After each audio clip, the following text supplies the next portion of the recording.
আসসালামু আলাইকুম বন্ধুরা, সবাই কেমন আছেন? আশা করি সবাই ভালো আছেন। আজকে আমি আরেকটি রেসিপি নিয়ে হাজির হয়ে গেলাম। আজকে আমি তৈরি করে দেখাবো রুটি। আর এই রুটিগুলো দেখতেও যেমন সুন্দর, খেতে কিন্তু অসম্ভব মজার। একদমই নরম তুলতুলে রুটি। এগুলো কিন্তু বাচ্চারা সব সময় পছন্দ করবে। আপনারা চাইলে বাচ্চাদের টিফিন অথবা সকাল বিকেলে যে কোনো টাইমে এই রুটিগুলো তাদের তৈরি করে দিতে পারেন। তো চলুন কথা না বাড়িয়ে আমরা মূল ভিডিওতে চলে যাচ্ছি। সাথে থেকে সম্পূর্ণ ভিডিওটি দেখার চেষ্টা করবেন।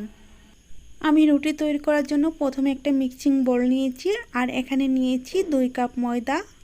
আর এখানে আপনারা ময়দার পরিবর্তে আটাটাও দিতে পারেন। তারপরে দিয়ে দিচ্ছি স্বাদ মতো লবণ, দিয়ে দিচ্ছি ডাই ইস্ট, এগুলো অ্যাক্টিভ ইস্ট, এটা পানি দিয়ে অ্যাক্টিভ করে নিতে হবে না। তারপরে দিয়ে দিচ্ছি 1 টেবিল চামচ ঘি দেওয়া হয়ে গেলে আমি শুকনো উপকরণগুলো হাত দিয়ে ভালোভাবে মিশিয়ে নিব।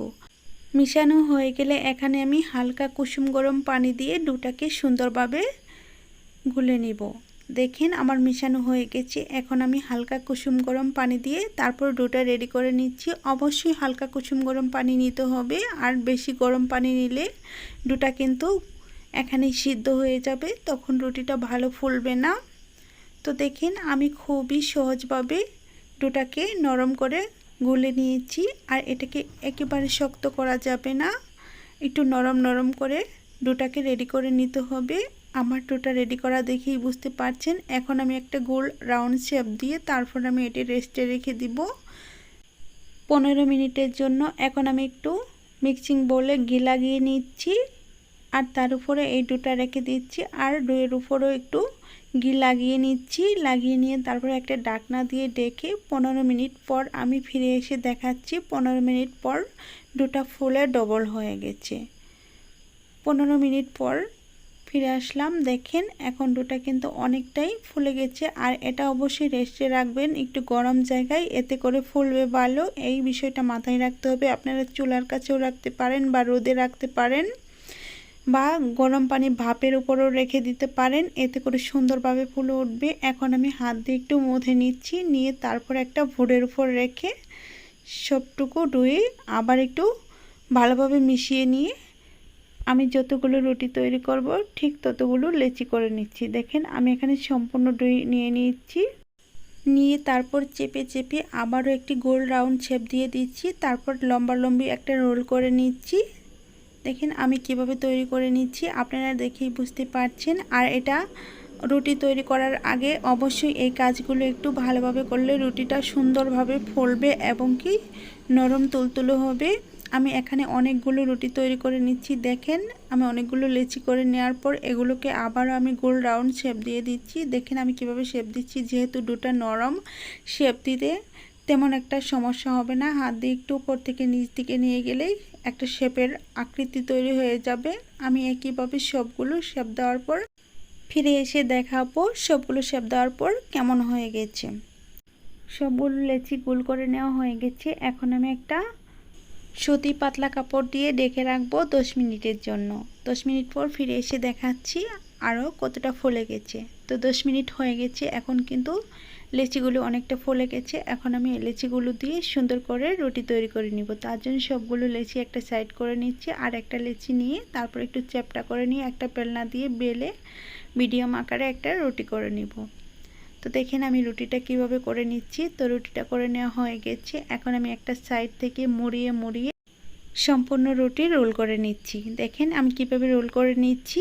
অবশ্যই এই রোল করার কারণে ভিতরে অনেকগুলো লেয়ার হবে, আর দেখতে সুন্দর লাগবে, খেতেও কিন্তু অনেকটা মজার হবে।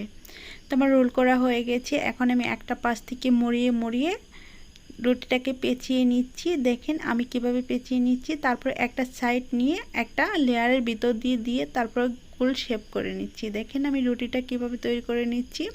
তো সেটা একটা সাইডে রেখে সেমভাবে আমি আরেকটা রুটি তৈরি করে নিয়ে আমি আরেকটা রুটিকে মুড়িয়ে মুড়িয়ে রোল করে নিচ্ছি। দেখেন আমি কিভাবে নিচ্ছি, একটু লম্বালম্বি করে নিচ্ছি।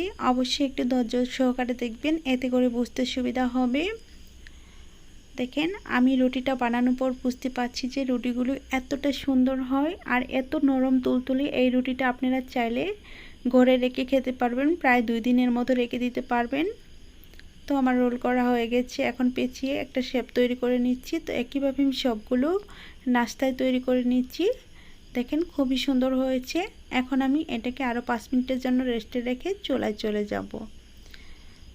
আমি চুলায় একটা আগে থেকে তাওয়া বসিয়ে দিয়েছিলাম, আর এখানে দিয়ে দিচ্ছি 1 টুকরো বাটার। অবশ্যই বাটার দিয়ে ভাজার চেষ্টা করবেন, এতে করে রুটির ফ্লেভারটা অনেকটা সুন্দর আসবে। আপনাদের হাতের কাছে যদি বাটার না থাকে তাহলে সাদা তেলটা দিয়েও তৈরি করে নিতে পারবেন, এতে করেও কিন্তু অনেকটা স্বাদ হবে। তো বাটারটা গলে গেছে, এখন আমি একে একে সবগুলো রুটি দিয়ে দিচ্ছি। আর চুলার আঁচটা কিন্তু একেবারে লোয়ে রাখতে হবে বাটার গলানোর পর। তারপর রুটিগুলো হালকা আছে একটু জাল দিয়ে ভেজে নিতে হবে। তারপর আমি উপরে একটু বাটার ব্রাশ করে দিচ্ছি। বাটার ব্রাশ করে দিয়ে আমি 3 থেকে 4 মিনিটের মতো লো আঁচে রুটিগুলো ভাজতে থাকবো। আর রুটিগুলো ভাজার সময় চুলার আঁচ কোনো মতেই বাড়িয়ে দেওয়া যাবে না, এতে করে রুটিগুলো ফুলবে না, আরও পুড়ে যাওয়ার সম্ভাবনা অনেকটাই বেশি থাকবে। দেখেন রুটিগুলো কিন্তু অনেকটাই ফুলে গেছে। এখন আমি আরও 1 মিনিটের মতো ভাজার পর তারপর আমি এখন একটু উল্টিয়ে দিচ্ছি। দেখেন এখন আমি একে একে সবগুলো রুটি উল্টিয়ে নিচ্ছি। আর দেখেন অপর পিঠটা খুব সুন্দর একটা কালার চলে এসেছে। রুটিটা যেহেতু পুড়ে যায়নি, ঠিক সেমভাবে আমি অপর পিঠটাও ভেজে নিব। আমি রুটি ভাজতে ভাজতে আপনাদের কাছে বলছি, যদি আমার রেসিপিটি ভালো লেগে থাকে প্লিজ একটা লাইক দিয়ে সম্পূর্ণ ভিডিওটি দেখার চেষ্টা করবেন। আর সম্পূর্ণ ভিডিও দেখার পর যদি রেসিপিটি ভালো লেগে থাকে চ্যানেলটিকে সাবস্ক্রাইব করে দিয়ে পাশে থাকা বেল বাটনটি অন করে রাখবেন আমার চ্যানেলের ভিডিও সবার আগে পাওয়ার জন্য। কথা বলতে বলতে সবগুলো রুটি উল্টিয়ে নিয়েছি। এখন আমি সেমভাবে অপর পিঠটা উল্টিয়ে দেখাচ্ছি। দেখেন এই পিঠটাতেও অনেকটা সুন্দর কালার চলে এসেছে। আমার রুটিগুলো ভাজতে সময় লেগেছিল 5 মিনিটের মতো, এর বেশি সময়ের প্রয়োজন নেই, রুটিগুলো খুব দ্রুত হয়ে যায়। তো আমি এখন রুটিগুলো একটা একটা করে তুলে নিব। রুটিগুলো যেহেতু হয়ে গেছে, দেখেন কত সুন্দর একটা কালার চলে এসেছে। এই রুটিগুলো ছোটো বড় সকলের জন্য খুবই মজার একটা রেসিপি। আপনারা চাইলে বাচ্চাদের টিফিনে রাখতে পারেন, সকালে নাস্তায় রাখতে পারেন, বিকালের চায়ের সাথে রাখতে পারেন। তো আমার রুটিগুলো ভাজা হয়ে গেছে, আমি সবগুলো রুটি নিয়ে তারপর চলে এসেছি। দেখেন সবগুলো রুটি ভাজার পর কেমন হয়েছে আর কত সুন্দর কালার হয়েছে, না দেখলে অবশ্যই বুঝতে পারবেন না। আর বাড়িতে একবার হলেও ট্রাই করে দেখতে পারেন। একটু হালকা সময় বেশি লাগতে পারে, কিন্তু আপনারা যদি একদিন তৈরি করে তাহলে 3 দিন গড়ে রেখে খেতে পারবেন। আর বাচ্চাদের হাতে ধরিয়ে দিতে পারবেন, টিফিনে রাখতে পারবেন। তো দেখেন কতটা নরম হয়েছে, একটু হাত দিয়ে চেপে দেখাচ্ছি। আর কতটা সুন্দর হয়েছে, না দেখলে বুঝতে পারবেন না, অবশ্যই ট্রাই করে দেখবেন। ট্রাই করে না দেখলে একটুও বুঝতে পারবেন না। আমি একটু ছিঁড়ে দেখাচ্ছি, দেখেন লেয়ার বাই লেয়ার খুলে আসছে আর একদমই ফুলকো হয়েছে, খুবই সুন্দর হয়েছে। আপনারা অবশ্যই ট্রাই করে দেখবেন। আপনারা যদি বাড়িতে ট্রাই করে দেখেন তাহলে আমার রেসিপি চেয়ে আপনাদেরটা আরও অনেক সুন্দর হবে, আমি এই আশাই করছি। তো আমি একটু ছিঁড়ে দেখাচ্ছি, আমি আরেকটা রুটি সেমভাবে ছিঁড়ে দেখাচ্ছি। দেখেন সবগুলো রুটি কিন্তু অনেকটা সুন্দর হয়েছে। তো আজ এই পর্যন্তই, ভালো থাকবেন, সুস্থ থাকবেন এই কামনা করে বিদায় নিচ্ছি। খোদা হাফেজ।